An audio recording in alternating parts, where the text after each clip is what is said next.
지난번 직업의 지리학에서 소개해드린 슬라이드인데요. 20세기의 경쟁의 핵심은 유형 자본인 공장과 설비 같은 물리적 자본인 반면에 21세기의 경쟁의 핵심은 인재와 같은 무형 자본이 핵심이다. 그래서 인재의 유치와 유지가 중요해진다. 하지만 현재와 같은 인공지능 시대에는 이 유형과 무형 자산을 뛰어넘은 AI로 모두가 대체될 것 같은데 여기에 대해서 어떻게 대처해야 좋을지, 노동의 미래는 어떻게 될지에 대한 책을 살펴보도록 하겠습니다. 제목은 권력과 진보로 데런 아세모글루와 사이먼 존슨이 지은 책인데 2024년 노벨 경제학상 수상작입니다. 기술 발전은 왜 언제나 장밋빛 미래를 보장하지 않을까요? 기술 발전의 혜택이 상식적으로 생각하기에는 모든 사람에게 돌아갈 것 같은 생산성 고속도로에 비유되지만 이는 현실과 다릅니다. 오히려 새로운 기술이 창출한 부는 기술을 통제하고 소유한 소수 엘리트들에게 집중되는 경향이 역사를 통해 있어 왔다라고 하였습니다. 기술의 방향은 미리 정해진 것이 아니라 사회 내 권력 관계에 따라서 이루어지는 선택의 결과로 그 혜택의 분배 역시 투쟁과 협상의 산물입니다. 기술의 방향을 결정하는 것은 따라서 힘 있는 사람들의 비전에 의해서 결정됩니다. 예를 들어 페르디낭드 리셉스라는 사람이 있는데 리셉스의 비전은 인류의 번영보다 자신의 명성과 거대한 기념비, 즉 수에즈 운하의 건설에 있었습니다.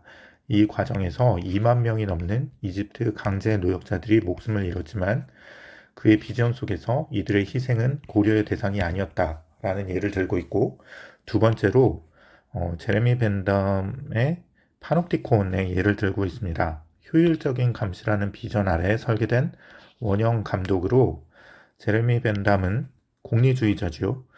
최소 비용으로 최대 효과를 추구하는 비전의 산물이었고, 이것은 이후에 공장, 학교 등 사회 전반의 통제 시스템에 영감을 주었습니다.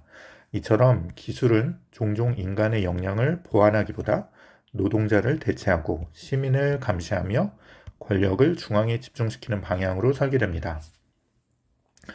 산업혁명기를 예를 들어보면 눈부신 기술 발전에도 불구하고 노동자들의 삶이 왜 더 비참해졌을까요? 산업혁명 초기 약 100년간 공장제 기계공업 같은 혁신은 엄청난 부를 창출했습니다. 하지만 그 이익은 대부분의 공장주와 자본가 계급에게만 돌아갔습니다. 1780년대부터 1860년대까지 생산성과 실질 임금 표를 보면 생산성은 기하급수적으로 늘어난 반면에 실질 임금은 정체된 것을 알 수 있습니다. 기술은 노동자의 기술을 불필요하게 만들어서 오히려 노동자의 교섭력을 약화시키는 데 사용되었습니다. 이 모든 것은 기술이 노동자의 역량을 강화하기보다는 통제하고 대체해서 이윤을 극대화하려는 자본가들의 비전의 결과였습니다. 그렇다면 어떻게 사회가 기술이 소수의 엘리트의 부를 축적하는 도구가 아닌 공유된 번영의 길로 나아갈 수 있었는가를 보시면 저자들은 대항 권력의 중요성을 강조하고 있습니다. 변화는 기술 자체가 아니라 권력의 균형추를 옮기면서 시작되었는데 노동자와 시민들이 대항 권력이라는 것을 형성하여서 엘리트의 비전에 맞섰기 때문이다 라는 것이 결론입니다. 이를 위해서 노동조합을 결성하고 민주주의, 투표권, 선거권이 확대되었고 이것도 투쟁의 결과라고 할 수 있겠죠. 정부의 역할도 변화되었습니다. 이러한 민주주의 확대에 따른 민주적 압력에 따라서 정부는 아동의 노동금지, 공중보건 시스템의 구축, 공교육 투자 등 사회 전체의 이익을 위한 정책을 도입하기 시작하였습니다. 이러한 사회적, 정치적 힘들, 대항 권력이 기술 발전의 과실이 좀 더 폭넓게 공유되도록 강제시켰고 이것이 20세기 중반 공유된 번영의 시대를 열게 된 것입니다.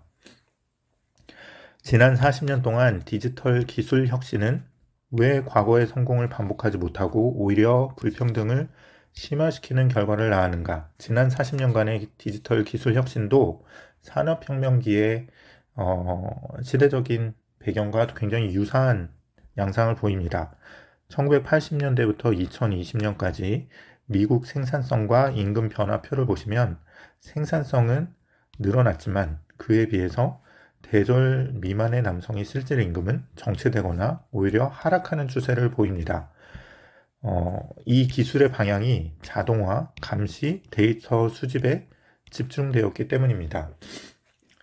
이렇게 된 예는 첫 번째로 대항 권력이 약화되었습니다.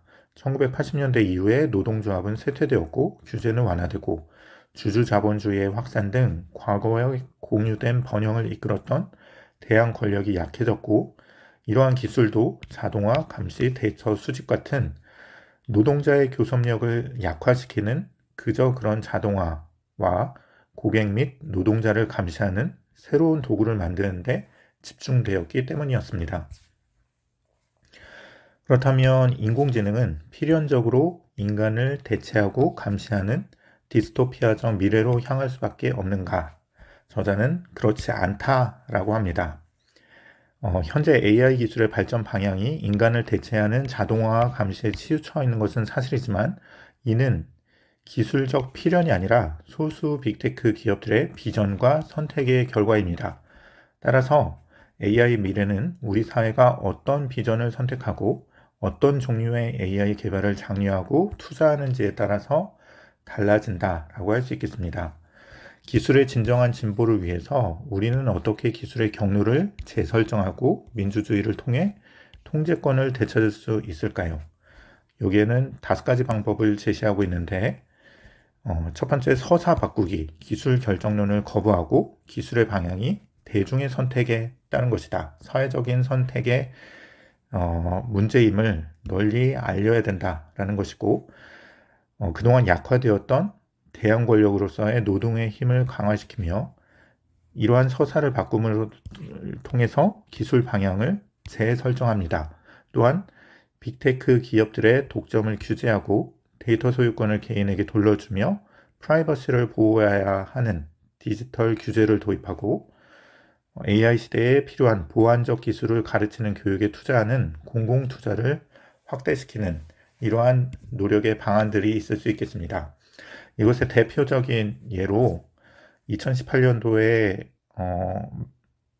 페이스북의 대표였던 마크 주커버그가 미국 의회 청문회에 개인정보 유출에 따른 책임에 대한 으로 청문회에 출석하게 되는데 카메라가 주커버그를 향해 있는 이러한 모습, 이것이 일종의 대항 권력으로서의 빅테크 기업들을 견제하는 수단이 어떠한 것인지 상징적으로 보여주는 그림이라고 할 수 있겠습니다.